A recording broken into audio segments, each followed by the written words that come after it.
जय हिंद, वंदे मातरम। बहुत बहुत स्वागत है आपका टीम निष्ठा पर। तो आज हम डिस्कस करने जा रहे हैं weekly current affairs 5 May to 11 of May. बहुत समय से हमारे करंट अफेयर्स बैकलॉग चल रहा है because of various reasons. So now we have decided कि हम जो हमारे जून मंथ के करंट अफेयर्स हैं उनको हम साथ साथ में लाएंगे और जो पीछे का बैकअप है उसको हम कवर करते जाएंगे। ठीक है, सो रेस्ट एश्योर्ड, जो भी टीम निष्ठा चैनल को देख रहे हैं आपको एग्जाम ओरिएंटेड करंट अफेयर्स जो है सारे के सारे मिल जाएंगे। पीडीएफ भी जो है आपको टीम निष्ठा ऐप पर जो है अवेलेबल हो जाएगी। सो शुरुआत करते हैं आज के सेशन की। फर्स्ट ऑफ ऑल मैं Sandeep Bansal, x assistant commandant, आपका स्वागत करता हूं टीम निष्ठा पर। So here comes your first news. International news से शुरू करते हैं। सबसे पहले आता है WHO ने रिलीज किया है progress report on neglected tropical disease. देखो, अब सवाल आता है कि ये निग्लेक्टेड ट्रॉपिकल डिजीज क्या होता है। अच्छा, इसमें ना आपको एक बहुत ही अच्छा बेसिक कंसेप्ट समझना पड़ेगा कि निग्लेक्टेड ट्रॉपिकल डिजीज अगर हम देखें, दुनिया भर में एक टर्म चलती है global south and global north. Global north and global south. Global north में अगर आप देखेंगे यूरोप, नॉर्थ अमेरिका, जो डेवलप्ड कंट्रीज हैं, एक्सेप्ट ऑस्ट्रेलिया एंड न्यूजीलैंड, जो डेवलप्ड कंट्रीज हैं वो आपको नदर्न हेमिस्फीयर में मिलते हैं, जहां पर मूलतः ठंडा इलाका माना जाता है। अब होता क्या है कि जो ट्रॉपिकल कंट्रीज हैं, जिसमें अफ्रीका कॉन्टिनेंट आता है, साउथ अमेरिका आता है, एशिया आता है, एशिया के बहुत सारे देश आते हैं, उनमें जो है वो डेवलपिंग कंट्रीज हैं या लीस्ट डेवलप्ड कंट्रीज हैं। अच्छा, अब दुनिया भर की जो बीमारियां हैं उन पे जो शोध हुआ है, रिसर्च हुई है, वो जो ज्यादा प्रेवलेंट है यूरोप में, ज्यादा प्रेवलेंट है नॉर्थ अमेरिका में या डेवलप्ड कंट्रीज में, उन पे हुआ है। तो ये डिजीजेस कुछ ऐसी हैं ट्रॉपिकल एरियाज में जिनको निग्लेक्ट किया गया है, जिन पर बहुत ज्यादा ध्यान नहीं दिया गया है। तो WHO कहता है कि इन बीमारियों पर भी अब फोकस किया जाएगा, क्योंकि दुनिया की बड़ी पॉपुलेशन जो है इन्हीं ट्रॉपिकल एरियाज में रहती है और उसकी वजह से हर साल लाखों लोग जो है अपनी जान जो है जाती है उनकी। सो वर्ल्ड हेल्थ ऑर्गेनाइजेशन ने अपनी रिपोर्ट जाहिर की, रिलीज की, global report on neglected tropical disease 2024 में 77th वर्ल्ड हेल्थ असेंबली। जो रिपोर्ट है details progress made in 2023 towards the road map for neglected tropical disease.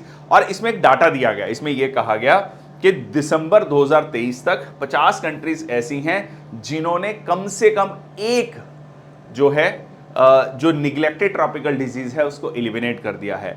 अच्छा, अब ये क्या है, टारगेट रखा गया था कि 2030 तक जो है 2030 तक 100 देश जो हैं, मतलब 100 अलग अलग देश अपने देश में एक एक निग्लेक्टेड ट्रॉपिकल डिजीज को जो है खत्म करेंगे। ठीक है, तो 50 देशों ने ऑलरेडी इसको अचीव कर लिया है, तो मतलब हाफ जो टारगेट अचीव हो चुका है।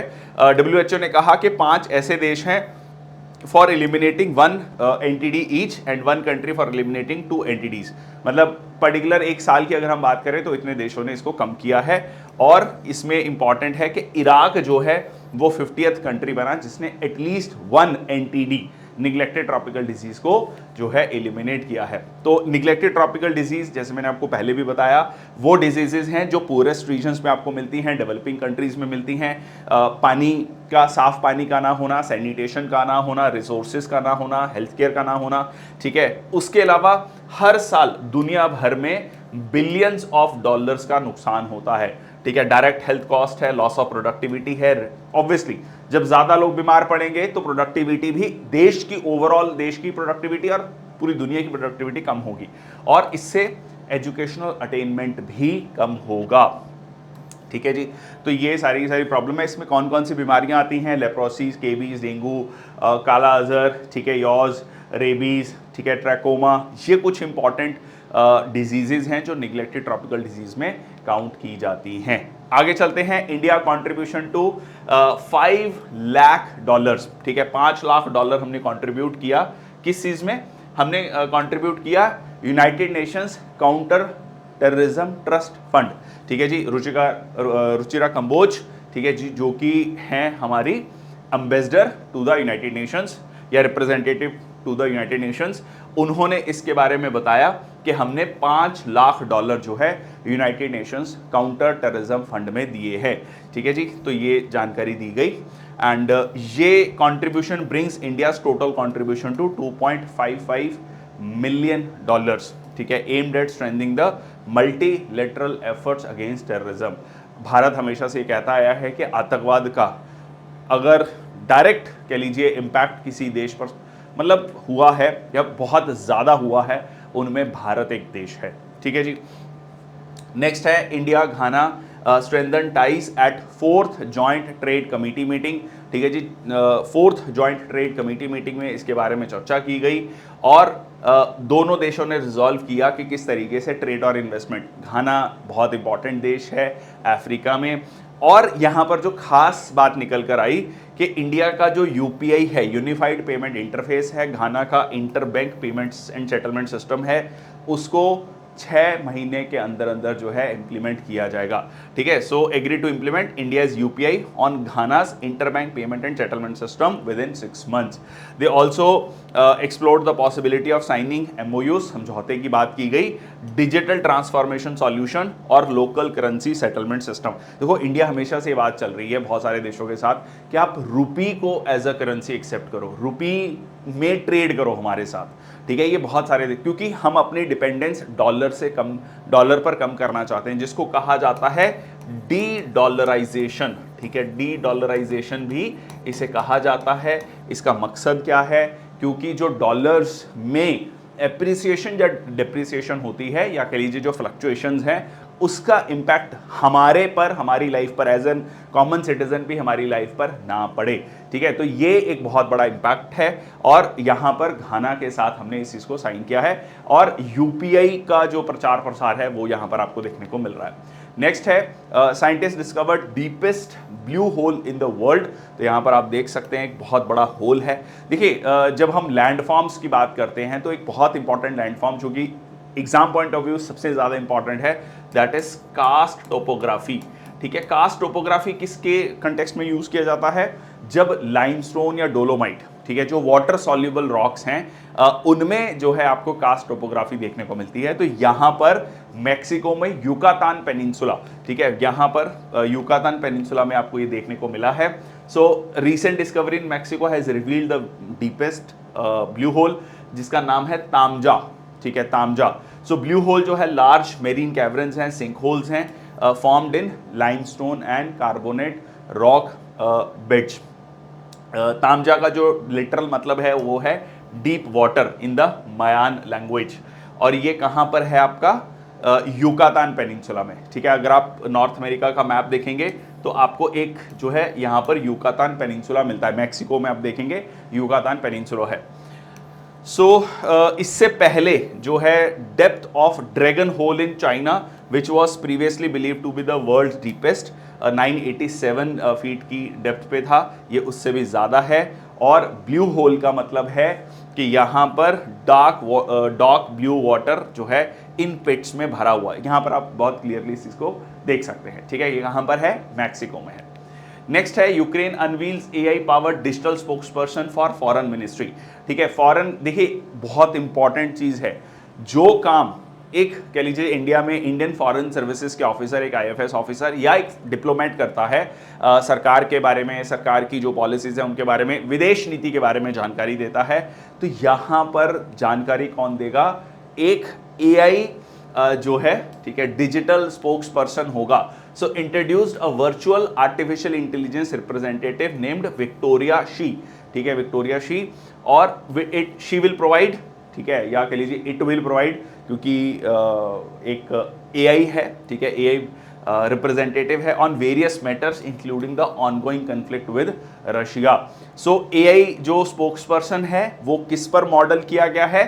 यूक्रेनियन सिंगर एंड इन्फ्लुएंसर, ठीक है, रोजली नॉम्ब्रे, और उनसे परमिशन ली गई है, उन्होंने ओके किया है इस चीज को, ठीक है। तो यहां पर आप ये देख सकते हैं, बिल्कुल ऐसा लग रहा है कि एक्चुअल में कोई व्यक्ति है, बट ये आर्टिफिशियल इंटेलिजेंस होगा, ये पूरी की पूरी जानकारी देगा, जैसे एक स्पोक्स पर्सन, ठीक है, जैसे मिनिस्ट्री ऑफ एक्सटर्नल अफेयर्स का स्पोक्स पर्सन होता है, वैसे ही ये जानकारी दी जाएगी, ठीक है। So highlights the integration of technology into diplomacy to enhance communication and outreach efforts.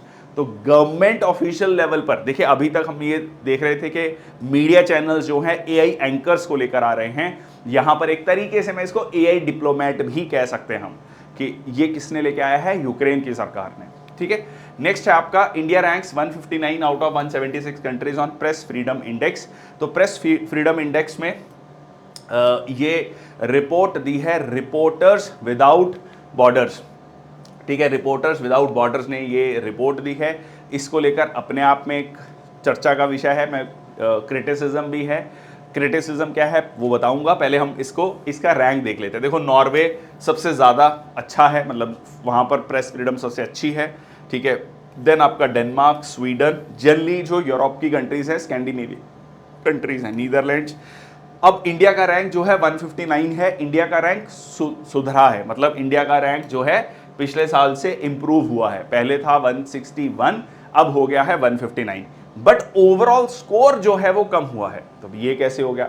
अब ये इस तरीके से इसको समझो कि बाकी देशों ने जो है उनका स्कोर और नीचे गया है, मतलब इंडिया से भी ज्यादा नीचे गया है। तो इसलिए इंडिया की रैंकिंग इंप्रूव हुई है पर स्कोर नीचे गया है। मतलब ओवरऑल ऐसे इसको हम कह लीजिए कंक्लूड ऐसे इस तरीके से कर सकते हैं कि प्रेस फ्रीडम जो है वो नीचे की तरफ गया है, या दुनिया भर में प्रेस फ्रीडम कम हुई है। ठीक है, अब ये जो है अगर यहां पर देखें किस बेसिस पे है, क्या क्राइटेरियाज हैं, जर्नलिस्ट को क्या कह लीजिए चैलेंजेस फेस करने पड़ते हैं, promoting freedom of the press, advocating for governments to take action to protect journalist and their work. अब बात आती है रिपोर्टर्स विदाउट बॉर्डर्स, एक non government non profit organisation है, पर इनके साथ ये है कि इनकी फंडिंग कहाँ से आ रही है, इनमें कौन कौन से लोग शामिल हैं। क्योंकि अगर आप इस रैंकिंग में देखेंगे तो इंडिया का रैंक जो है वो पाकिस्तान से भी पीछे है, मतलब पाकिस्तान में प्रेस फ्रीडम ज़्यादा अच्छी है भारत से। तो ये अपने आप में थोड़ा सा बहुत लोगों को ये बात नहीं बची, या और भी देशों के साथ भारत को कंपेयर किया गया। आप ये मान के चलिए कि 159 जो है ये रैंक दिया गया है।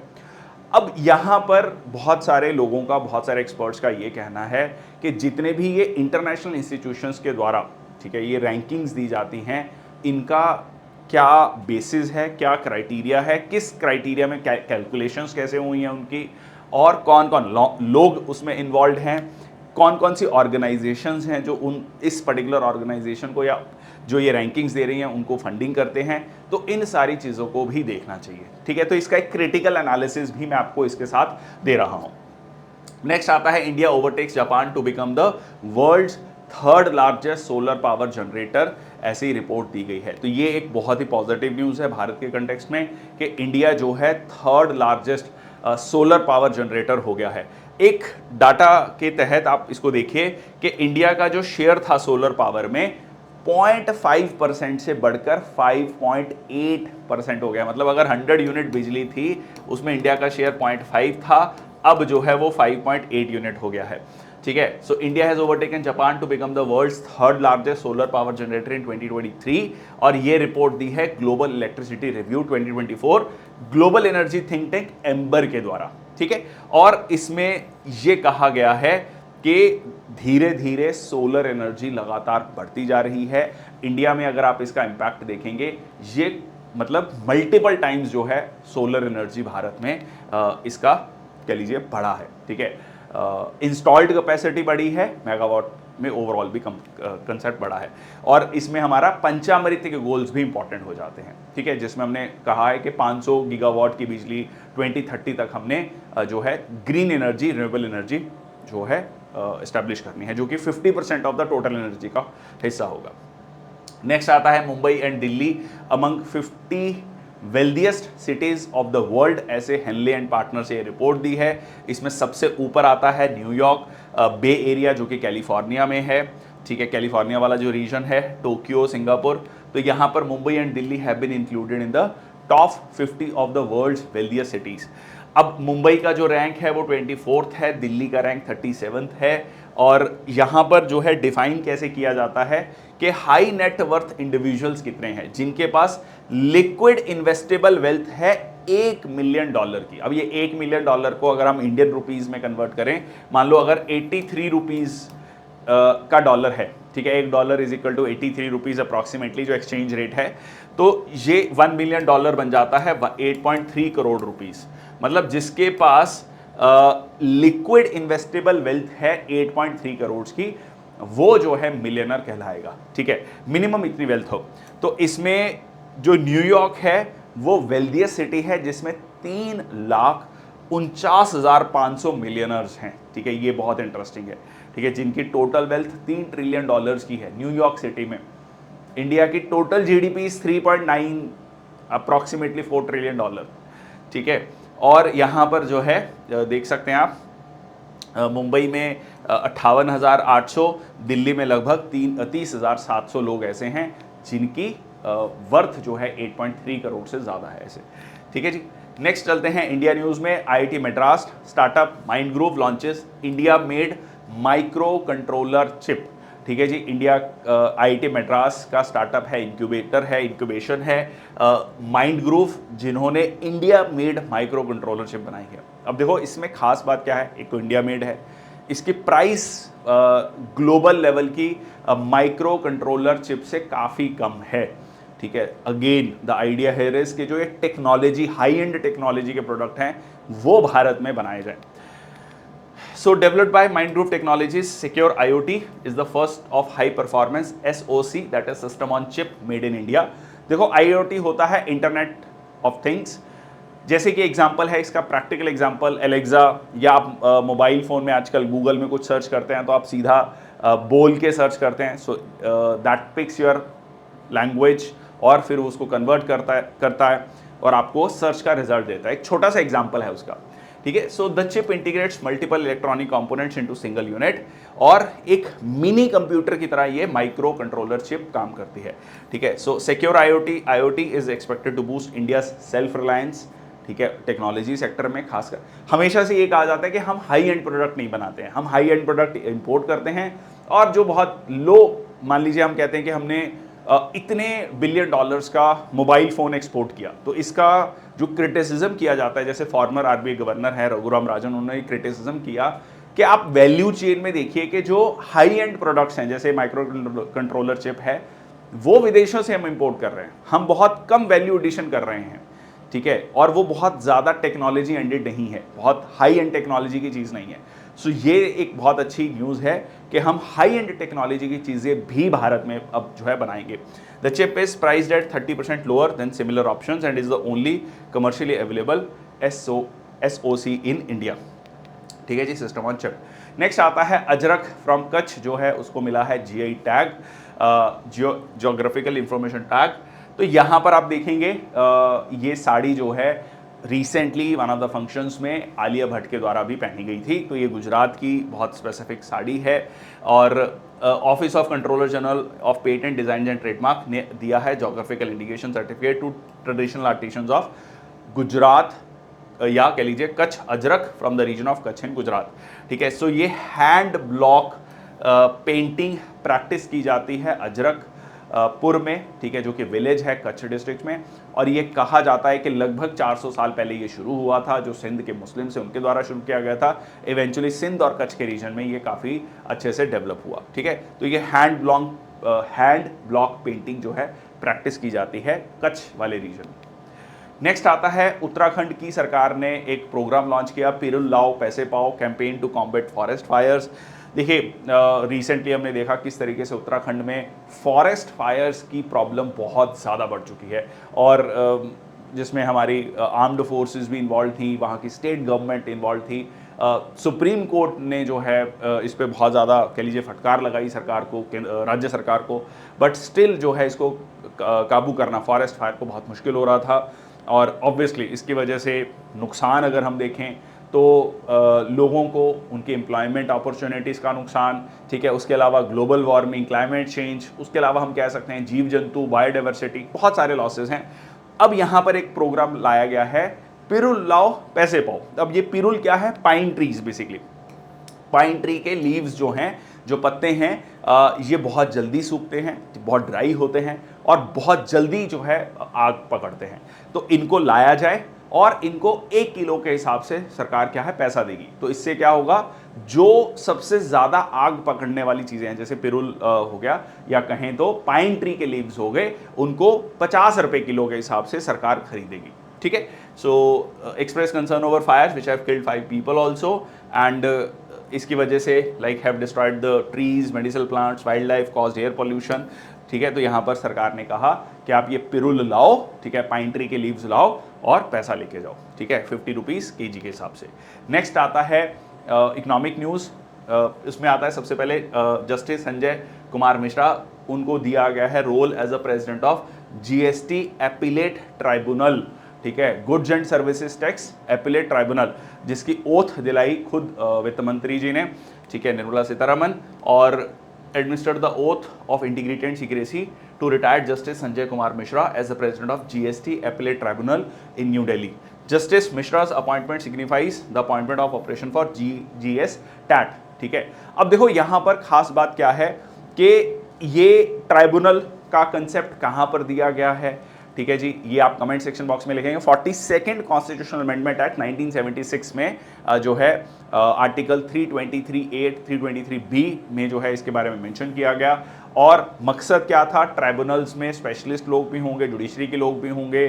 ठीक है, क्वासी जुडिशियल बॉडी की तरह काम करेगा, फास्ट ट्रैक करेगा केसेस को। तो जीएसटी से रिलेटेड जो कंप्लेंट्स हैं वो जो है ये जीएसटी एपिलेट ट्राइब्यूनल देखेगा। ठीक है जी, सो serves as the appellate authority for hearing the appeals under the Central Goods and Services Tax Act. So ये प्रिंसिपल बेंच इसका दिल्ली में है, मल्टीपल स्टेट बेंचेस होंगे पूरे भारत में। मकसद क्या है कि जीएसटी को लेकर जो भी कंप्लेंट्स हैं, ठीक है जी, जो भी अपील्स हैं, जो भी कह लीजिए बिजनेस कर रहे हैं, उनको जल्दी से फास्ट ट्रैक करके सॉल्व किया जाए। अल्टीमेट मकसद ये है ईज ऑफ डूइंग बिजनेस। ठीक है, ease of doing business. Next चलते हैं जीएसटी रेट्स। देखो आजकल ना ये यूपीएससी एग्जाम्स में ये भी पूछा जाता है, लाइक दिल पिक सम थिंग्स, जैसे इस बार एग्जाम में पूछा गया था सीडीएस में भी, दे पिक कि इस पर्टिकुलर आइटम्स पर कितना जीएसटी है।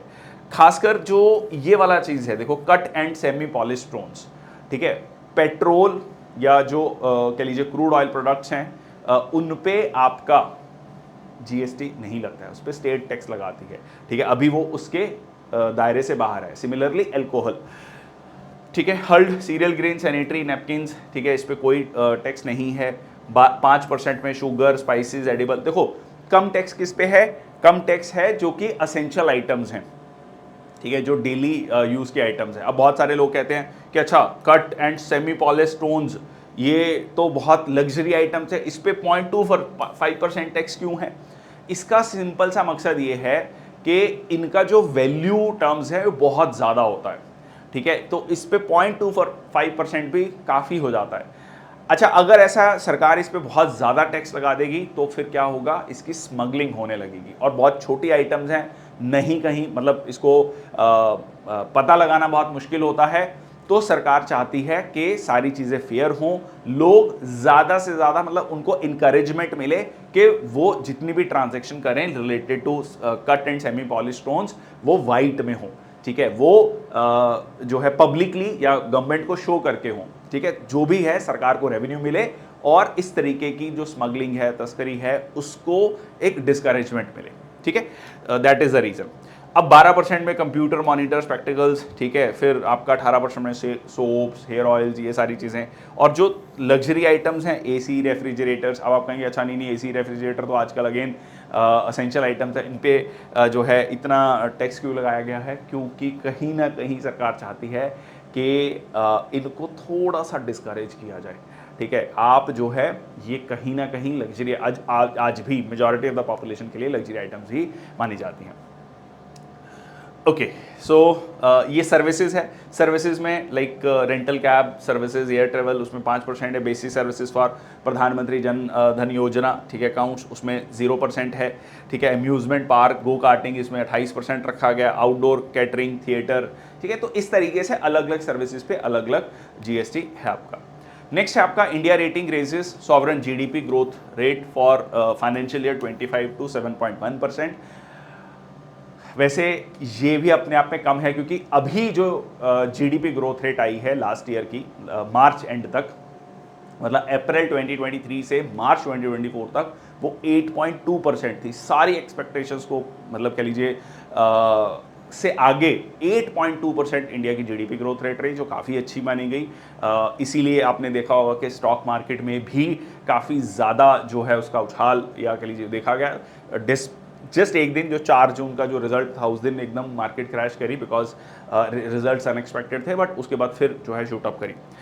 अब यहाँ पर इंपॉर्टेंट ये है कि इवन जो जीडीपी रेटिंग्स हैं across the institutions across the world, India की 7 to 8% मानी जा रही है, और बड़ी इकोनॉमीज में सबसे ज़्यादा तेजी से ग्रो करने वाली इंडिया की इकोनॉमी होगी। So India Rating and Research has revised its GDP growth rate for financial year 25 to 7.1% from 6.5%. This upward revision is marginally higher than the RBI estimate of 7%. ठीक है जी।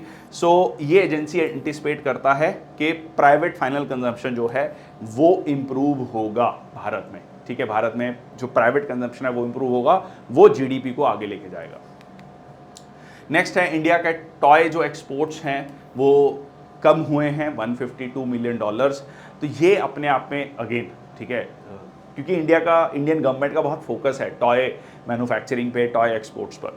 ठीक है, so India's toy exports drop to $152 million in the fiscal year. $152 million कुछ भी नहीं है अगर हम इंडिया के कंटेक्स्ट में इस चीज़ को देखें। सो it's a very nominal amount. ठीक है, इसको आप 8 से मल्टीप्लाई करो तो लगभग आप मान के चलो 1300-1400 करोड़ रुपए, कुछ भी नहीं है। ठीक है, if will talk about the context of India. ठीक है, so quality control measures provided limited benefits. So domestic industry को बूस्ट करने के लिए, क्योंकि इंडिया ही अपने आप में इतनी बड़ी मार्केट है टॉयज़ के लिए, और विदेशों में भी बहुत बड़ी मार्केट है जिसको चाइना बहुत हद तक कैप्चर रखता है। इंडिया में आपको चाइना मेड टॉयज़ बहुत ज़्यादा मिलते हैं मार्केट में, आप जाइए तो उस चीज़ को सरकार जो है शिफ्ट करना चाहती है, चेंज करना चाहती है, बट उसको लेकर एक डायरेक्शन अभी भी नहीं मिली है। India leads global remittances surpassing $100 billion mark.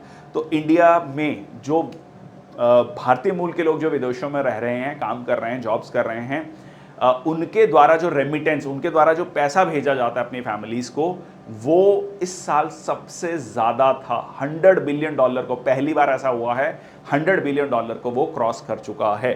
ठीक है जी, तो यहाँ पर आप देख सकते हैं 2015-2022 यहाँ पर India became the global leader in remittances in 2022 receiving $111 billion. ठीक है, सो दैट शोज। अब बट एक इंटरेस्टिंग यहां पर यह है कि दूसरे नंबर पर जो है, दूसरे नंबर पर मैक्सिको है। ठीक है, अब मैक्सिको बहुत छोटा देश है, तो आप ये समझ के चलिए कि पर कैपिटा जो रेमिटेंस आता है वो मैक्सिको में सबसे ज़्यादा आता है। ठीक है, तो मतलब मैक्सिको के बहुत सारे लोग यूएस में, कनाडा में रहते हैं, नॉर्थ अमेरिका में आता है मैक्सिको, और वो अपने परिवार को मैक्सिको में पैसा भेजते हैं। ठीक है, तो आपको ये भी देखना पड़ेगा, दो इंडिया तीसरे नंबर पे चाइना है। ठीक है, बट मैक्सिको का जो नंबर है $61 बिलियन, उसकी पॉपुलेशन के अकॉर्डिंग काफ़ी ज़्यादा बड़ा नंबर है। ठीक है, मतलब मैक्सिको की इकॉनमी बहुत बड़े लेवल पर रेमिटेंसेस पर निर्भर करती है, जो कि अच्छी बात नहीं है लॉन्ग रन में। शॉर्ट टर्म के लिए ठीक है, इंडिया में भी हम कह सकते हैं कि हमारा जो कह लीजिए लोग हैं वो विदेशों में जाकर पैसा कमाकर भारत भेज रहे हैं। ठीक है, और यहाँ पर फैमिलीज को हेल्प कर रहे हैं। इसमें एक और इंटरेस्टिंग है। ठीक है, इंडिया, मैक्सिको, चाइना, फिलीपींस है चौथे नंबर पे, 5वें नंबर पे फ्रांस है। जनरली हमारे दिमाग में होता है कि जी जो डेवलप्ड कंट्रीज हैं उनमें तो लोग जाते हैं, काम करते हैं। डेवलप्ड कंट्री में भी आपको बड़े लेवल पर रेमिटेंसेस मिल रहे हैं, मतलब बहुत सारे फ्रेंच लोग जो है विदेशों में जाकर काम करके फ्रांस में पैसा भेजते हैं। ठीक है, अब आगे चलते हैं। नेक्स्ट है आपका डिफेंस न्यूज। डिफेंस न्यूज में पहली है बेंगलुरु की फ्लाइंग वेज डिफेंस ने अनवील किया है इंडिया का पहला इंडिजीनियस बॉम्बर यूएवी। देखिए यहां पर सबसे पहले यूएवी क्या होता है, अनमैन्ड एरियल व्हीकल, कई बार इसको आरपीए भी कहा जाता है, रिमोटली पायलटेड एयरक्राफ्ट। अब यहां पर जो बॉम्बर यूएवी है उसको कई बार यूसीएवी भी कहा जाता है, अनआर्म्ड कॉम्बैट एरियल व्हीकल। मतलब इसमें सिंपली कहें तो सिर्फ ड्रोन नहीं है, ड्रोन, यूएवी, आरपीए, ये कुछ टर्म्स ऐसी हैं जो कि सिनोनिमसली यूज की जाती हैं, बट इनमें थोड़ा सा टेक्निकल डिफरेंस है। तो ये इस तरीके से जो यूएवी है इसमें हथियार भी होंगे। ठीक है, हथियार होंगे तो ये सिर्फ जाकर रेकी नहीं करेगा, सर्वेलियंस नहीं करेगा, ये दुश्मन के ठिकानों पर हमला भी कर सकता है। तो ये बहुत इंपॉर्टेंट है। Flying wedge defence, Bengaluru based defence and aerospace technology firm. Again यहाँ पर आप देख सकते हैं कि जो डिफेंस स्टार्टअप्स हैं उनको बढ़ावा दिया जा रहा है। Revealed the FWD 200B, FD मतलब forward, India's first indigenous bomber unmanned aircraft. तो ये जो है मिलिट्री ग्रेड बॉम्बर है, कॉस्ट इफेक्टिव है, सेल्फ रिलायंट है, भारत में बना है, इंडिया की कैपेबिलिटी को बढ़ाएगा in the manufacturing of unmanned aircraft system. तो ये बहुत इंपॉर्टेंट चीज़ है। जैसे मैंने आपको बताया, डिफेंस मैन्युफैक्चरिंग में भारत जो है आत्मनिर्भरता की तरफ बढ़ रहा है, ये कहीं ना कहीं उसी की तरफ एक आपका स्टेप है। नेक्स्ट आता है Indian army and Indian air force conduct joint exercise in Punjab. तो यहाँ पर जो है इंडियन आर्मी की खरगा कॉर्प्स और इंडियन एयरफोर्स ने एक जॉइंट एक्सरसाइज की जिसका नाम है गगन स्ट्राइक 2। ठीक है, गगन स्ट्राइक 2। इसका मकसद क्या है? दोनों फोर्सेस के बीच में ज़्यादा अच्छी कोऑर्डिनेशन हो और अटैक हेलीकॉप्टर्स को कैसे यूज़ करना है इन मैकेनाइज्ड ऑपरेशंस डेवलप्ड एरियाज़ में, खासकर पंजाब बॉर्डर जो कि प्लेन बॉर्डर है। यहाँ पर हमने जो है हमेशा से एक, जब भी वॉर हुई है इंडिया पाकिस्तान के बीच में, तो ये एक बहुत हॉट एरिया हमेशा से रहा है। जिसमें इंक्लूड किया गया अपाचेस को, ALH WSI हेलीकॉप्टर्स को, ड्रोन्स को। तो यहाँ पर आर्मी और इंडियन एयरफोर्स के बीच में किस तरीके से एक कोऑर्डिनेशन लाई जाए, एक्सरसाइज का नाम है गगन स्ट्राइक 2। आगे चलते हैं। गगन से मतलब किस तरीके से स्ट्राइक किया जाएगा? गगन मतलब आसमान से स्ट्राइक किया जाएगा to help the Indian army, जैसा कि बॉर्डर मूवी में दिखाया गया है। सुबह सुबह वो एयरप्लेन्स आते हैं, ठीक है।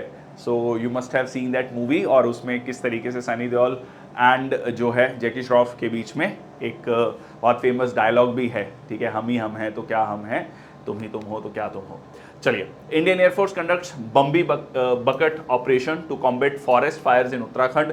तो ये बम्बी बकेट ऑपरेशन चलाया गया, बेसिकली लिटरली सेंस में कहें तो किस तरीके से इंडियन एयरफोर्स जो है, इस तरीके से एक वायर है, बकेट है, और इस बकेट से पानी निकाल कर और जो उत्तराखंड में फॉरेस्ट फायर्स को देखा, ठीक है, जैसे हमने अभी आज के ही सेशन में डिस्कस किया, पिरुल लाओ पैसे पाओ, ठीक है, पाइन ट्रीज जो बहुत ज़्यादा जो है जिसमें फ्लेमेबिलिटी है, बहुत जल्दी से जलते हैं, इस तरीके से पूरे मतलब बहुत बड़े एरिया पे हमने फॉरेस्ट फायर देखा। तो इंडियन एयरफोर्स का जो प्रोजेक्ट है बम्बी बकेट ऑपरेशन जो है, इसके बारे में काफ़ी ज़्यादा चर्चा हुई। ठीक है जी। So forest still a challenge despite government claims. State forest department ने कहा कि 14 न्यू फायर्स खाली 8 मई को हुआ, और बहुत सारे ऑफिसर्स को यहाँ पर सस्पेंड भी किया गया। एंड यहाँ पर इंडियन एयरफोर्स जो है असिस्ट कर रही थी बम्बी बकेट ऑपरेशन। 44,600 लीटर, मतलब मोटा मोटा कहें तो around 45,000 litres of water in the last couple of days जो है पानी डाला गया फॉरेस्ट फायर्स पर। Collaboration to tackle the wild fire crisis. तो ये जो है बम्बी बकेट ऑपरेशन के बारे में काफ़ी ज़्यादा चर्चा हुई। किसने किया ये? इंडियन एयरफोर्स ने, कहाँ पर? उत्तराखंड में फॉरेस्ट फायर्स को रोकने के लिए। नेक्स्ट है आपका new inter services organisation act notified by the defence ministry. बहुत important, Lok Sabha passes inter services organisation bill 2023। एक नया लॉ लाने की बात की गई for better management of inter services organisation in Indian military, enforced from May 10, 2024, जिसमें कि ISO कमांडर्स मोर कंट्रोल होगा for better discipline and administration. Basically processes को स्ट्रीमलाइन करने की बात की गई इसमें, और डुप्लीकेट प्रोसीडिंग्स को अवॉइड करना। ग्रेटर इंटीग्रेशन होगा आर्मी, नेवी, एयरफोर्स के बीच में, और ये सपोर्ट करता है creation of integrated theatre commands for the military. देखिए, इंटीग्रेटेड थिएटर कमांड्स की काफ़ी समय से बात चल रही है। Even chief of defence staff की जब हम बात करते हैं, CDS जो रैंक लाया गया, उसमें भी कहीं ना कहीं एक बहुत बड़ा मुद्दा यही था कि किस तरीके से इंडियन आर्मी, नेवी, एयरफोर्स में जो लॉजिस्टिक्स की प्रॉब्लम है, कोऑर्डिनेशन की प्रॉब्लम है, उसको दूर किया जा सके। It does not change existing service loss, but एक फाउंडेशन होगा फ्यूचर जॉइंट स्ट्रक्चर्स के लिए, कि तब जब भी कोई अटैक हो तो तीनों फोर्सेस बहुत ही सिंक तरीके से, सिंक्रोनाइज्ड तरीके से जो है दुश्मन पर हमला करें। नेक्स्ट आता है world's largest direct air capture and storage plant Mammoth starts in Iceland. तो यहाँ पर आप एक बहुत बड़ा जो है कह लीजिए मैमथ प्लांट देख सकते हैं आइसलैंड में, जिसको world largest direct air capture facility कहा गया। बेसिकली इसका मकसद क्या है, कार्बन डाइऑक्साइड को कैप्चर करना एयर से, एंड इट जो है क्या करेगा, इस कैप्चर्ड कार्बन डाइऑक्साइड को अंडरग्राउंड, ठीक है, ज़मीन के नीचे जो है इसको स्टोर कर देगा, यूजेस रिन्यूएबल जियोथर्मल एनर्जी। अब इसके बारे में काफ़ी ज़्यादा चर्चा है क्योंकि ग्लोबल वार्मिंग, क्लाइमेट चेंज की हम बात कर रहे हैं। क्लाइम वर्क्स, ठीक है, तो सी से CO2 क्लाइम्स थोड़ा सिमिलर साउंडिंग है। The operator is developing similar plants globally. इसको कहा जाता है डैक टेक्नोलॉजी, ठीक है। So direct air capture, DAC मतलब direct air capture technology crucial है कार्बन डाइऑक्साइड को रिमूव करना। देखो आइडियली, देखो बेस्ट तरीका क्या है, यही है कि आप कार्बन इमिशंस कम से कम करें, पेड़ पौधे ज़्यादा से ज़्यादा लगाएं। बट एज ऑफ नाउ जो ऑलरेडी एमिट हो चुका है उसको कैसे किया जाए, तो कुछ लोगों का कहना है कि हम उसको कैप्चर कर सकते हैं। एक्सपेंसिव, अभी एक्सपेंसिव है but has a potential for significant cost reduction. कुछ ऑपरेशनल जो DAC direct air capture plants हैं ग्लोबली लगाए गए हैं, और जैसे मैंने आपको बताया कि ये डायरेक्टली कैप्चर करता है कार्बन डाइऑक्साइड को फ्रॉम द एयर, ठीक है जी। तो ये सीधा सीधा दुनिया भर में इन डैक्स की, डायरेक्ट एयर कैप्चर की काफ़ी ज़्यादा चर्चा है। ये एक अभी रिसेंटली प्रोजेक्ट लगाया गया है आइसलैंड में, ठीक है। नेक्स्ट आपका पर्सन इन न्यूज़ में, यूनिसेफ इंडिया ने जो है नेशनल एम्बेसडर बनाया है करीना कपूर को। So Bollywood actress Kareena Kapoor has been appointed as national ambassador for UNICEF India. So the role recognises her long standing association with UNICEF since 2014, ठीक है जी। तो यहाँ पर वो एक सेलिब्रिटी एडवोकेट होंगी फॉर द ऑर्गेनाइजेशन। यूनिसेफ क्या है, यूनाइटेड नेशंस चिल्ड्रन फंड, ठीक है जी, और यूनाइटेड नेशंस की एक स्पेशलाइज एजेंसी है, नाम से ही क्लियर है कि बच्चों के लिए, ठीक है, अक्रॉस द वर्ल्ड जो भी कह लीजिए इश्यूज हैं, चैलेंजेस हैं related to the child welfare, उसको लेकर ये काम करता है, ठीक है। आगे चलते हैं। नेक्स्ट आपका जोस रॉल मोलिनो विंस पनामाज प्रेसिडेंशियल इलेक्शन। तो यहाँ पर जोस रॉल मोलिनो जो है, पनामा एक देश है सेंट्रल अमेरिका में। यहाँ पर एक बहुत फेमस पनामा कैनाल भी है आपका, ठीक है, पनामा कैनाल है। तो यहाँ के राष्ट्रपति बने हैं Jose Raul Mulino. Presidential election securing nearly 35% of the counted votes, और 64 year old former security minister, तो पहले से कैबिनेट में थे, अब जो है वो राष्ट्रपति वहाँ पर बन गए हैं। नेक्स्ट आता है Sunita Williams, Indian origin astronaut set for third space mission. काफ़ी ज़्यादा चर्चा है, भारतीय मूल की रहने वाली हैं। तो ये इंडियन ओरिजिन एस्ट्रोनॉट हैं, flies to the space for the third time, first members abroad the Starliner to reach the international space station. International space station में 5 स्पेस एजेंसीज हैं, नासा है, रॉसकॉस्मोस जो रशिया की space agency है, Canadian space agency, European space agency and JAXA Japan space agency.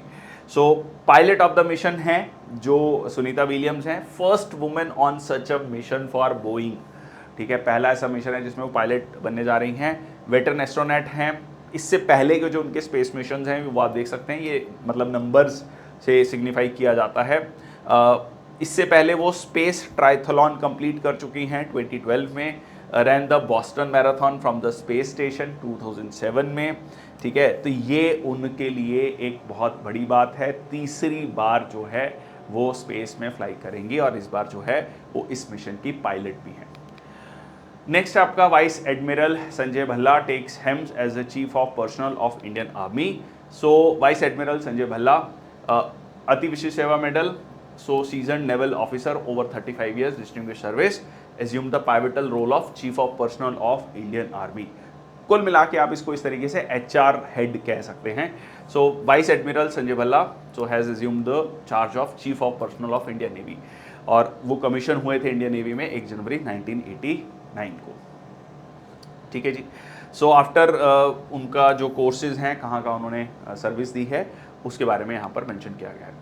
Next है आपका Putin reappoints Mikhail Mishustin as the Russian prime minister. ये काफ़ी बड़ी न्यूज़ है। तो यहाँ पर मिखेल मिशुस्तिन को जो है बनाया गया है रशिया का प्रधानमंत्री।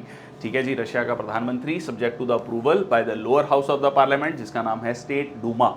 ये भी ध्यान रखना, यहाँ पर ये डूमा जो है, जैसे हमारा लोकसभा है वैसे वहाँ पर डूमा है। The decision follows Putin's inauguration for 5th presidential term. पांचवी बार जो है राष्ट्रपति बने हैं और 6 साल का टेन्योर है, 2024 से 2030 तक का राष्ट्रपति पुतिन का जो टेन्योर है वो 6 साल का जो है टेन्योर होने जा रहा है। नेक्स्ट है अवार्ड्स एंड ऑनर्स में आसाम की पूर्णिमा देवी को अवार्ड मिला है ग्रीन ऑस्कर, ठीक है, इसको कहा जाता है ग्रीन ऑस्कर व्हिटले गोल्ड अवार्ड। तो यहाँ पर वाइल्ड लाइफ बायोलॉजिस्ट हैं, आसाम की रहने वाली हैं, और सबसे इंपॉर्टेंट चीज़ है कि यहाँ पर ग्रेटर एडजुटेंट स्टॉक, ठीक है, ग्रेटर एडजुटेंट स्टॉक हरगिला भी जो है कहा जाता है लोकल या आम भाषा में जिसको हम गरुड़ कहते हैं, ठीक है, गरुड़ कहते हैं, उनको बचाने क्या असम में जो है गरुड़ की प्रोटेक्शन में या कहें तो ग्रेटर एडजुटेंट स्टॉक की प्रोटेक्शन में इनका बहुत बड़ा योगदान रहा है। सो व्हिटले गोल्ड अवार्ड की अगर हम बात करें तो GBP 1 lakh presented to doctor Barman at Royal Geographical Society award ceremony. कहाँ पर हुआ? ये लंदन में हुआ। ये जो व्हिटले फंड है नेचर के लिए, ये ग्रास रूट कंजर्वेशनिस्ट जो लीडर हैं उनको दिया जाता है, specially from the global south. मतलब कहें तो डेवलपिंग कंट्रीज में जो लीडर्स हैं, जो कह लीजिए वाइल्ड लाइफ को बचाने में अपना योगदान दे रहे हैं, उनको ये अवार्ड दिया जाता है, ठीक है। तो Whitley gold award from the UK wild life charity Whitley fund for nature, ठीक है, इसको कई बार ग्रीन ऑस्कर भी कहा जाता है। नेक्स्ट आता है 2024 पुलित्जर प्राइज विनर्स अनाउंस्ड। अब इसमें एक सीधा सीधा क्वेश्चन पूछा जाता है कि पुलित्जर प्राइज जो है कौन, मतलब किस फील्ड में पर्टिकुलर दिया जाता है? सो दैट इज जर्नलिज्म की फील्ड में दिया जाता है जी, ठीक है, और आर्ट की फील्ड में दिया जाता है। So Columbia university of the United States ने अनाउंस किया 2024 Pulitzer prize. So winners announced on the recommendation of Pulitzer prize board, ठीक है। ये आपका मोस्ट प्रेस्टिजियस प्राइज माना जाता है जर्नलिज्म में, और 15 जो है जर्नलिज्म अवार्ड्स दिए गए और 8 कैटेगरीज में ये अवार्ड दिए गए। इसके अलावा स्पेशल साइटेशंस और अवार्ड्स भी दिए गए। ये जो है अवार्ड जो है instituted by the newspaper owner Joseph Pulitzer in 1904। ये पुलित्जर प्राइज जो है एक इंसेंटिव की तरह काम करता है जो भी जर्नलिज्म में अच्छा काम करते हैं। तो ये जर्नलिज्म का काफ़ी फेमस प्राइज है, बहुत बार एग्जाम में पूछा भी गया है, ठीक है जी। So among the winners is the American novelist Jayne Anne Phillips, जिनको ये अवार्ड दिया गया है अपने नॉवल के लिए नाइट वॉच, ठीक है। जेने एनी फिलिपिन्स, ठीक है, जागते रहो, ठीक है, जैने से जागते रहो, ठीक है। तो ये एनी नाइट वॉच, नाइट में कह रहे हैं, वॉच ध्यान रखो। स्पोर्ट्स की बात करें तो जापान ने AFCU या अंडर 13, ठीक है, अंडर 13 एशियन कप जीत लिया है और ओलंपिक में अपनी जगह बना ली है। तो यहाँ पर under 13 football team Asian football में जो है ये एशियन कप जीता है दूसरी बार लगातार। इन्होंने उज़्बेकिस्तान को हराया in a nail biting final at the Jassim bin Hamad stadium at Doha, ठीक है जी। तो only goal scored by the substitute Yamada in injury time, ठीक है जी। और ये जो है 2024 के पेरिस ओलंपिक्स में जापान की टीम क्वालिफाई हो गई है। नेक्स्ट आता है Thomas and Uber cup 2024, China secures both men's and women's crown. तो ये आपका बैडमिंटन का जो कप है थॉमस और उबर, इसको ऐसे याद रखना, थॉमस नाम का ड्राइवर है और उबर में लड़की जो है बैठी हुई है, मतलब जो है, तो थॉमस बेसिकली आपका मेंस का कप है और उबर जो है वो वुमेन्स कप है। तो ऐसे समझ लो कि उबर जो गाड़ी है वो एक लड़की चला रही है, ठीक है। Okay, so Chinese badminton team reaffirmed its dominance. देखो चाइना की बैडमिंटन में अलग लेवल पे एक डोमिनेंस है। मेंस थॉमस कप और वुमेन्स उबर कप में यहाँ पर इन्होंने जीत लिया है। और ये कहाँ पर हुआ? चाइना में ही ये कप, मतलब ये टूर्नामेंट हुआ था और organised by Badminton World Federation, is held every 2 years, ठीक है, हर 2 साल में होता है। और 1984 के बाद Uber has been held along with the Thomas cup at the same venue, it is also held every 2 years. तो उबर लड़की चला रही है, थॉमस लड़के का नाम है, ठीक है, बैडमिंटन में। नेक्स्ट आता है Lando Norris storms to maiden F1 victory at electrifying Miami Grand Prix. देखिए मियामी ग्रैंड प्रिक्स में जो है लैंडो नॉरिस जो कि यूके के रहने वाले हैं, ठीक है, ब्रिटिश फार्मूला 1 ड्राइवर, उन्होंने डोमिनेंस ख़त्म कर दी है किसकी, ठीक है, डोमिनेंस ख़त्म कर दी है रेड बुल के मैक्स वर्स्टेपन की, ठीक है, who had won the 4 out of the 6 races in 2024 F1 season, but finally जो है आप कह सकते हैं यहाँ पर 24 साल के नॉरिस जीते हैं मियामी ग्रैंड प्रिक्स। मियामी एक सिटी है यूएस में, ठीक है, बहुत फेमस सिटी है फ्लोरिडा स्टेट में, ठीक है, मतलब एक ट्रॉपिकल क्लाइमेट आपको मियामी में देखने को मिलता है। नेक्स्ट आता है Mumbai city FC beat Mohun Bagan 3-1 to win the Indian super League final. तो यहाँ पर मुंबई सिटी ने ये कारनामा करके दिखाया है, ठीक है। तो इसमें मोहन बगान से मेरे को वो जो है विकी डोनर का एक बड़ा अच्छा डायलॉग याद आता है। तो वो कहता है मोहन बगान क्या बंदा क्या गेम खेलता है, वो कहता है बंदा नहीं है टीम है ये।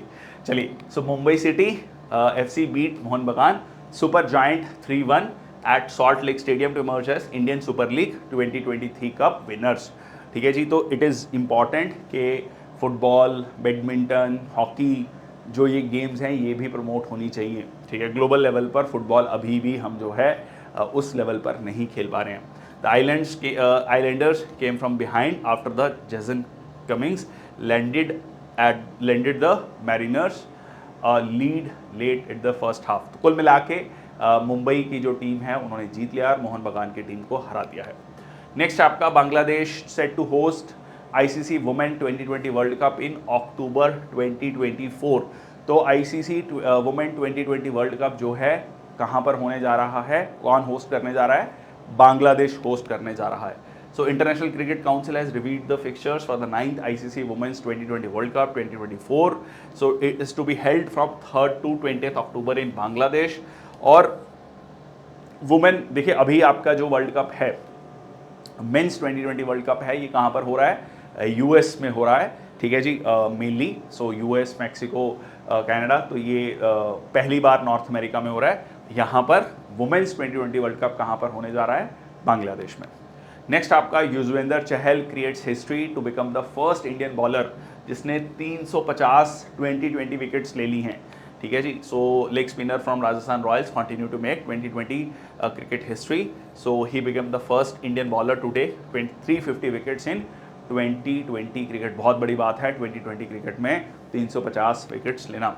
नेक्स्ट आपका science and tech, China sends Chang'e 6 probe to collect moon far side sample, ठीक है। मून के फार साइड में अभी तक किसी ने कोई नहीं गया है। अब यहाँ पर चाइना जो है पाकिस्तान की भी मदद कर रहा है इसमें स्पेस मिशन में, क्योंकि देखिए लास्ट ईयर जब चंद्रयान 3 पहुंचा मून पर तो काफ़ी ज़्यादा क्रिटिसिज्म हुआ पाकिस्तान का, पाकिस्तान की स्पेस एजेंसी का, पाकिस्तान के लोगों ने काफ़ी उसका क्रिटिसिज्म किया। कई लोगों ने तो ये भी कहा कि चांद पे जाने की ज़रूरत ही क्या है, यहीं से दिख रहा है चांद।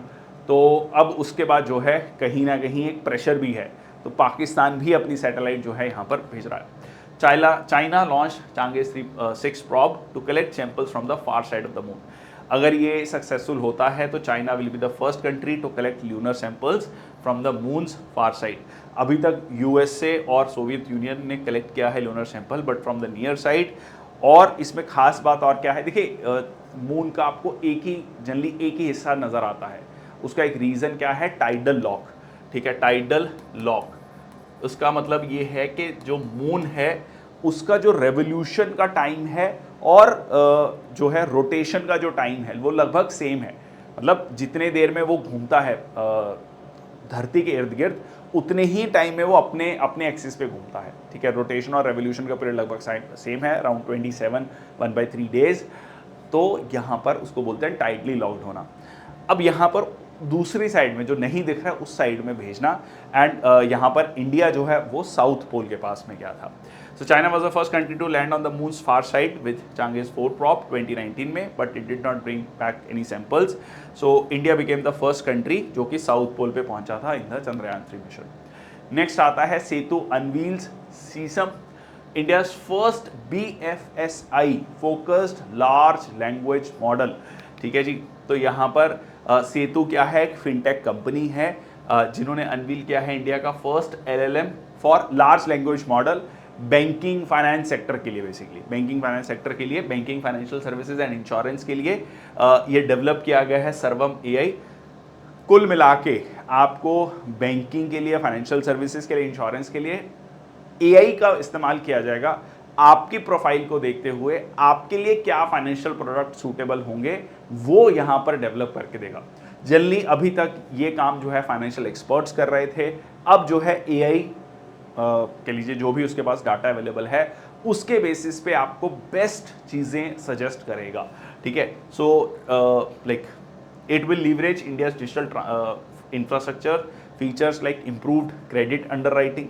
ऑब्वियसली कितना आपको लोन मिलना चाहिए, क्या उससे ये चीज़ें इंप्रूव होंगी, fraud detection, loan monitoring, personalised financial advice आपको सही से मिल पाएगी, रिस्पॉन्सिबल यूज होगा फाइनेंशियल डाटा का फॉर स्मार्टर क्रेडिट डिसीजंस। किसको लोन मिलना चाहिए, किसको नहीं मिलना चाहिए, कितना मिलना चाहिए, ये सारी चीज़ें पता लगेंगी। सो सर्वम एआई की बात करें, founded by XAI4 Bharat members created this Sesame. ठीक है, तो it is very important focus on custom AI models. तो एआई का किस तरीके से यूज़ किया जा रहा है वो यहाँ पर हम देख रहे हैं। नेक्स्ट आपका West Nile fever cases detected in Kerala. तो केरल में वेस्ट नाइल फीवर के जो केसेस हैं वो डिटेक्ट किए गए हैं और 3 डिस्ट्रिक्ट्स में, थिरुसर, मल्लापुरम, कोझिकोड में। ठीक है, केरल में, क्योंकि केरल में लाइक बहुत जगह से लोग आ रहे हैं। तो वेस्ट नाइल कहाँ पे है? अफ्रीका में। ठीक है, 1 person died from the disease also और 6 लोगों को इसके जो है सिम्टम्स मिले हैं। And West Nile disease virus की बात करें तो एक फैटल न्यूरोलॉजिकल डिजीज़ है इन ह्यूमंस, जिसमें कि about 80% of the infected individual में कोई सिम्टम दिखाई ही नहीं देता है। ठीक है, so it is a mosquito borne single stranded RNA virus related to the virus causing Japanese encephalitis and yellow fever. ये वही जो है mosquito borne single stranded RNA virus है जो कि रिलेटेड है किससे? जैपनीज इंसेफ्लाइटिस से और येलो फीवर से। तो इसमें सिम्टम्स कैसे होते हैं? सिम्टम फीवर होता है, स्वोलन लिम्फ नोड्स, ठीक है जी, नॉजिया, वॉमिटिंग, मसल पेन होना, ठीक है, जॉइंट पेन होना, रैशेज होना, ये सारे के सारे मतलब जो एक नॉर्मल कह लीजिए फीवर और इससे रिलेटेड चीज़ों में होता है वो आपको ये सिम्टम्स जो हैं वायरल इन्फेक्शन में जो होते हैं वो देखने को मिलते हैं। नेक्स्ट आपका ISRO working on semi cryogenic engine that uses liquid oxygen. Liquid oxygen kerosene को यूज़ करेगा इसरो जो है एक तरीके से सेमी क्रायोजेनिक। देखो क्रायोजेनिक इंजन कहाँ पर यूज़ होता है? क्रायोजेनिक होता है बहुत कम टेम्परेचर पर जब आप जो है फ्यूल को रखते हैं। अब लिक्विड या सॉलिड फॉर्म में किसी भी फ्यूल को रखने का फ़ायदा क्या है? वॉल्यूम कम होगा। गैशियस में हमेशा वॉल्यूम ज़्यादा रहेगा, लिक्विड में क्या है? वॉल्यूम कम होगा और ज़्यादा बेटर तरीके से कह लीजिए आप उस फ्यूल को हैंडल कर पाएंगे और पेलोड ज़्यादा ले जा पाएंगे। ठीक है, और उसकी बर्निंग कैपेसिटी ज़्यादा होगी, ज़्यादा दूर तक के मिशंस को भेज पाएंगे। ये कुछ उसके पोटेंशियल बेनिफिट्स हैं। सो इसरो जो है एक नया सेमी क्रायोजेनिक प्रोपल्शन सिस्टम जो है डेवलप कर रहा है टू इम्प्रूव पेलोड कैपेसिटी। जैसे मैंने आपको बताया, launch vehicle mark 3 future vehicles के लिए system uses 2000 kilonewton thrust engine powered by liquid oxygen and kerosene. ठीक है, लिक्विड ऑक्सीजन है और केरोसिन है। मेजर अचीवमेंट क्या है? Successful ignition of the semi cryogenic pre burner at Mahendragiri.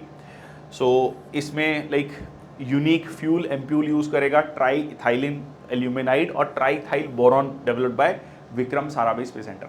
आपको एप्लीकेशन जो है ज़रूर पता होना चाहिए कि क्रायोजेनिक इंजन या सेमी क्रायोजेनिक इंजन का मकसद क्या है। ठीक है, अब सेमी क्यों कहा गया कि लिक्विड हम जो है ऑक्सीजन की बात कर रहे हैं। ठीक है जी, चलो नेक्स्ट आता है इंपॉर्टेंट डेज। तो पहला है world laughter day.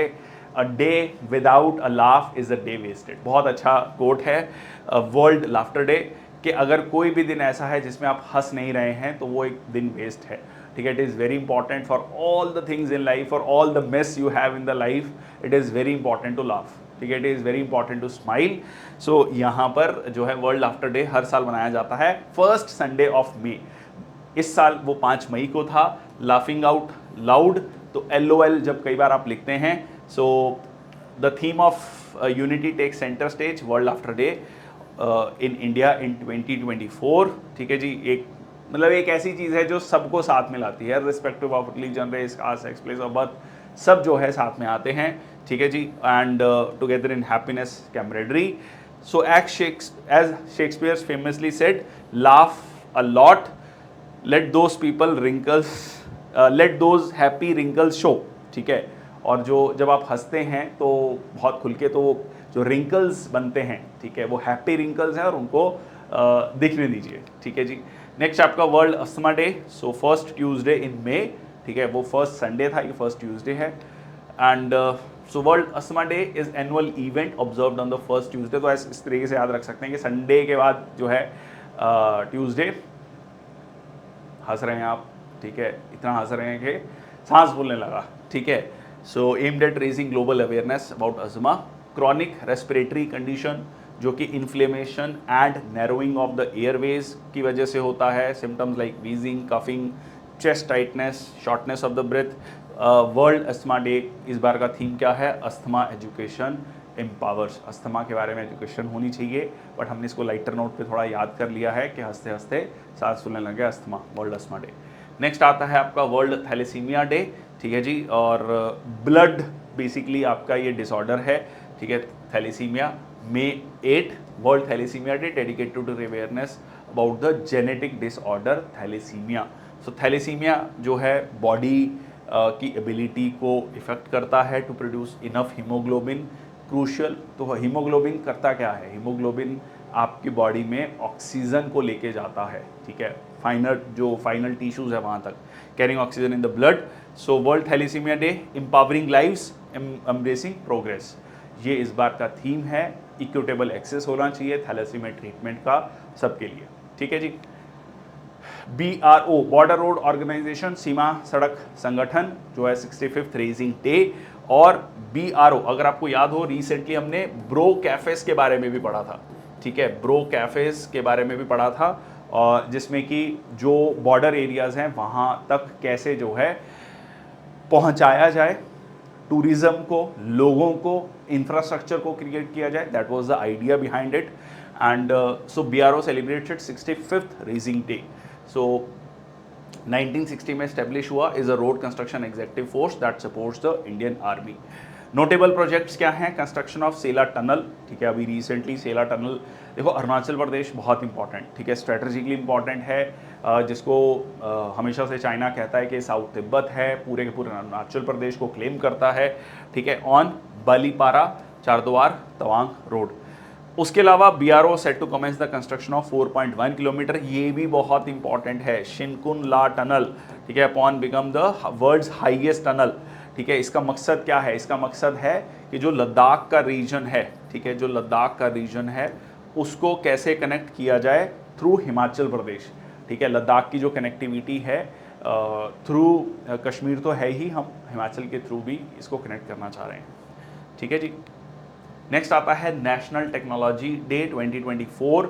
National technology day मनाया जाता है 11 मई को, क्योंकि इसी दिन 1998 में जो है न्यूक्लियर टेस्ट किए गए थे, ठीक है जी। उस चीज़ को याद करते हुए successful nuclear test at Pokhran एक माइलस्टोन है इंडिया की टेक्नोलॉजिकल एडवांसमेंट में। तो इस दिन जो है साइंटिस्ट, इंजीनियर्स, जो है साइंटिफिक कम्युनिटी को याद किया जाता है, ठीक है। डॉक्टर APJ अब्दुल कलाम को याद किया जाता है, जिनका बहुत बड़ा योगदान था 1998 के इस टेस्ट में, सक्सेसफुल टेस्ट में। So theme for national technology day is from schools to startup, igniting young minds to innovate, ठीक है। स्कूल से स्टार्टअप, हर जगह जो है यंग माइंड्स को इनोवेट करने के लिए हमें प्रेरित करना है। World migratory bird day 2024। So world migratory day, खासकर सर्दियों में हम देखते हैं कैसे साइबेरिया से बहुत सारे, साइबेरियन क्रेन्स की बात करते हैं, बहुत सारे ठंडे इलाकों से जो पक्षी हैं वो भारत में आते हैं, अलग अलग जगह खासकर। So it's a annual global campaign focused on raising awareness about the conservation of migratory birds and their habitats. So 2 दिन रखे गए हैं, 11 मई का और 12 अक्टूबर का, क्योंकि माइग्रेशन जो है 2 बार होता है। अभी जब हम सर्दियों की बात कर रहे हैं तो दिसंबर में जो सर्दियां हैं वो नदरन हेमिस्फीयर में है, सदरन हेमिस्फीयर में जो सर्दियां हैं वो जून और जुलाई में है, ठीक है, मई जून जुलाई में। तो ये आपका जो है इसीलिए अक्टूबर 12 along with the bird migration patterns in different hemispheres, ठीक है। तो लगभग 5 महीने का गैप है, ठीक है, 5वां महीना हो गया, ये 10वां महीना हो गया। सो थीम बड़ा इंटरेस्टिंग है, इंसेक्ट्स, ठीक है, एम्फेसाइजिंग जो इंपॉर्टेंट रोल प्ले करते हैं इंसेक्ट्स, ठीक है, insects in the conservation in the habitats of the birds, highlight the importance of insects as a food source and ecosystem support for the migratory birds, क्योंकि insects जो हैं एक food source की तरह रहते हैं बर्ड्स के लिए। नेक्स्ट आपका इंटरनेशनल डे ऑफ अर्गानिया, ठीक है जी, international day of argania. So argania basically आपका एक ट्री है, यहाँ पर आप देख सकते हैं ये एक ट्री है, ठीक है जी। So in the native to sub Saharan region of Morocco, particularly in the south west, arid और सेमी एरिड एरियाज में पाया जाता है, ठीक है। और इसमें एंडेमिक फ्लोरा आपको मिलता है, मतलब एक ऐसे पेड़ पौधा या ऐसे कह लीजिए वहाँ पर झाड़ियाँ, पेड़ जो है जो एक पर्टिकुलर रीजन में ही पाए जाते हैं। So UNESCO designated the endemic production area of argania biosphere reserve in 1988। 2014 में यूनेस्को ने इंस्क्राइब किया नो हाउ कि किस तरीके से जो आर्गन ट्री है ये रिप्रेजेंटेटिव है intangible cultural heritage of humanity, उस जगह का कह लीजिए सब सहारन रीजन का ये काफ़ी इम्पॉर्टेंट पेड़ माना जाता है, इसको इनटेंजिबल कल्चरल हेरिटेज में भी रखा गया, ठीक है जी। तो ये था आज का सेशन। जैसे मैंने आपको सेशन के स्टार्टिंग में बताया कि जो करंट अफेयर का सेशन है वो हम जून का कंटिन्यू करने वाले हैं, स्टार्ट करने वाले हैं, और जो पीछे के वीकली करंट अफेयर के सेशन हैं जो बच गए हैं उनको भी हम साथ साथ में कवर करते रहेंगे। So that's all from my side, thank you so much, जय हिंद, वंदे मातरम। आई होप ये सेशंस आपको समझ आ रहे हैं, अंडरस्टैंडिंग डेवलप हो रही है, एंड मिलते हैं अगले सेशन में। Till then, thank you so much.